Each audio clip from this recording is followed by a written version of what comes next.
Welcome to Fuel Your Faith, a series designed to uplift you spiritually and empower you to live a life of purpose. I am your host, Johanna Ihegihu. It is important to understand the state of your heart, the posture by which you face life. Are you giving of yourself or are you just taking? Are you giving good to the world or are you spewing out evil? Are you seeing the cup half empty or are you seeing half full?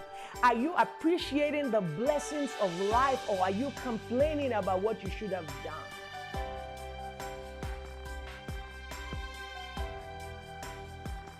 The book of Esther, one of the two books named in the Bible after a woman, is really very exciting.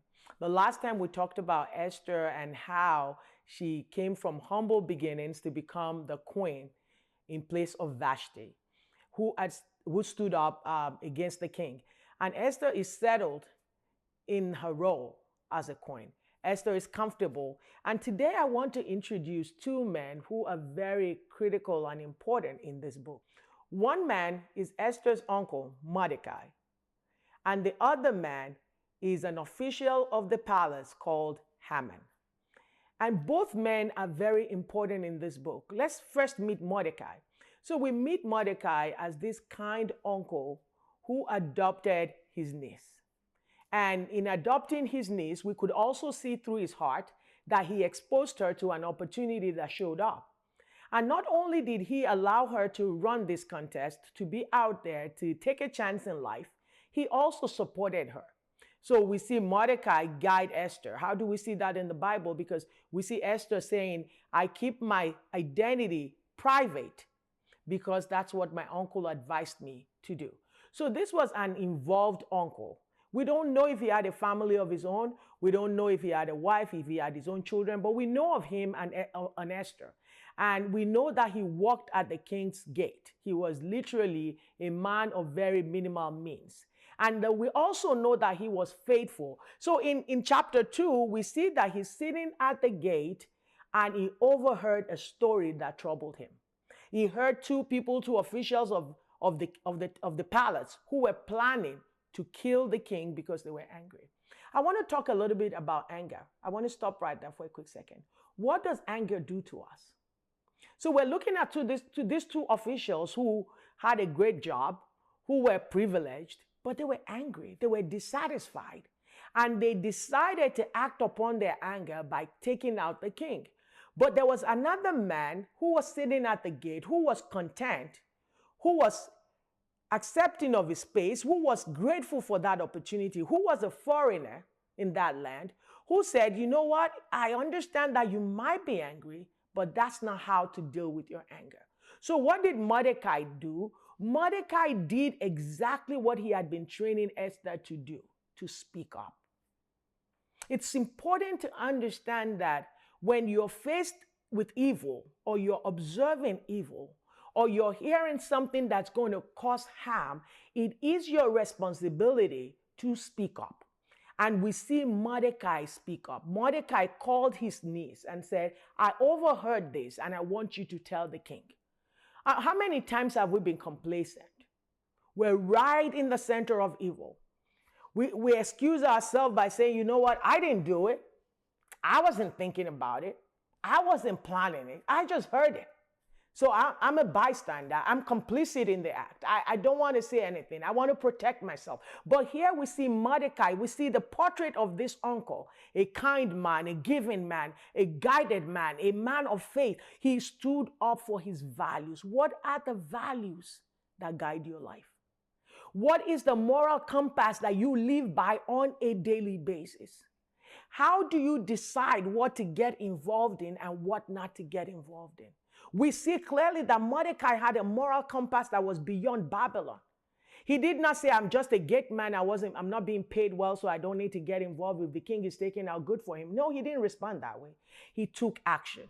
He told his niece told the king, they captured the men and they took out the threat to the king's life. Now think about what happened. The act of kindness from Mordecai actually cemented the relationship between Esther and the king. Because not only has the king chosen a wife, he now has chosen a confidant. He now has chosen someone he can trust. He now is saying to himself, I made a wise choice. She's got my back. She saved my life. Now, I know that we all go through states in our life where we're just in a position, we're blessed with something, and we're saying, you know what?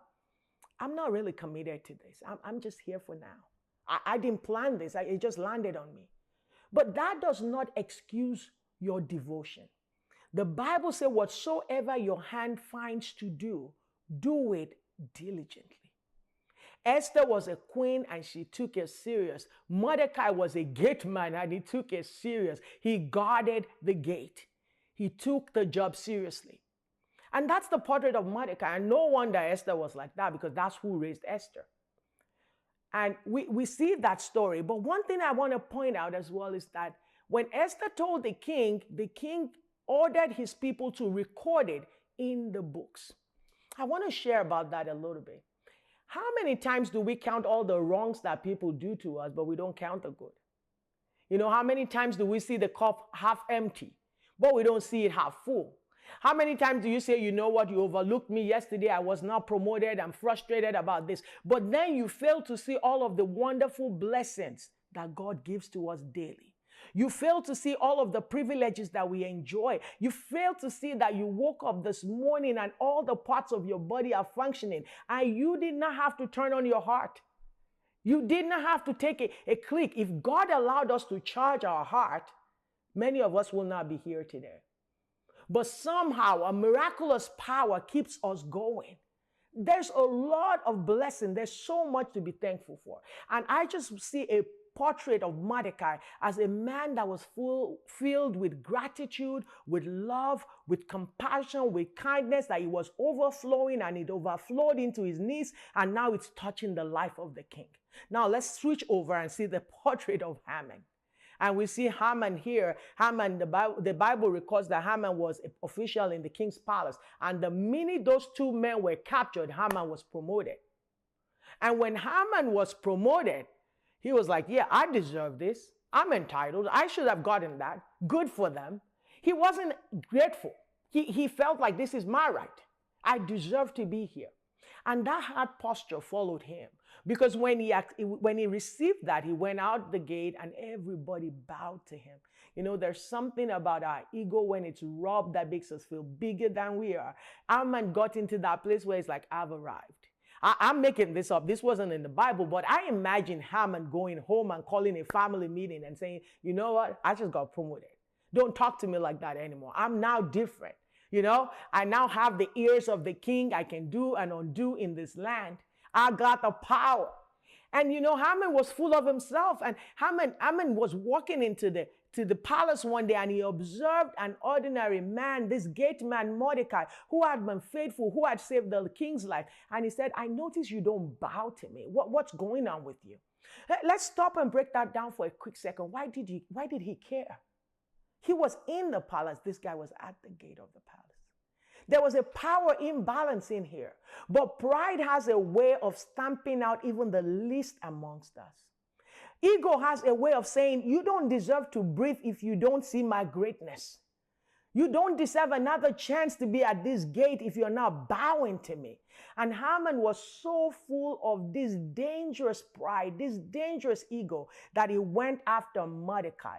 And he said to them, he said, who is that guy? And they said, you know, we don't know much about him, but one thing we know is that he's from another country. He's a foreigner. Does that remind you of some things we see right now? He's a threat to our stability here. I don't know where he came from, but he's a Jewish man. Haman said to himself, you know what? I'll do better than taking him out. How about we just take out everyone that's like him? How about we just cleanse the world of people like him? How about we just show them the extent of our power?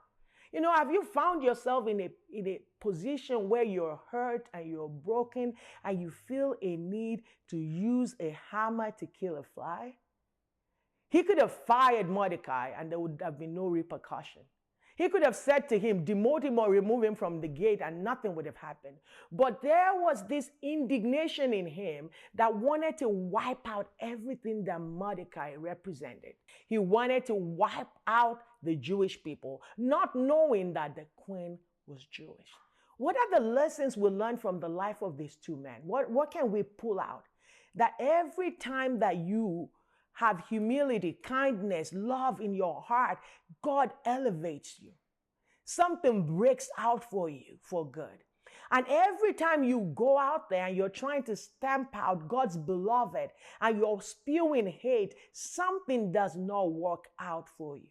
It is important to understand the state of your heart, the posture by which you face life.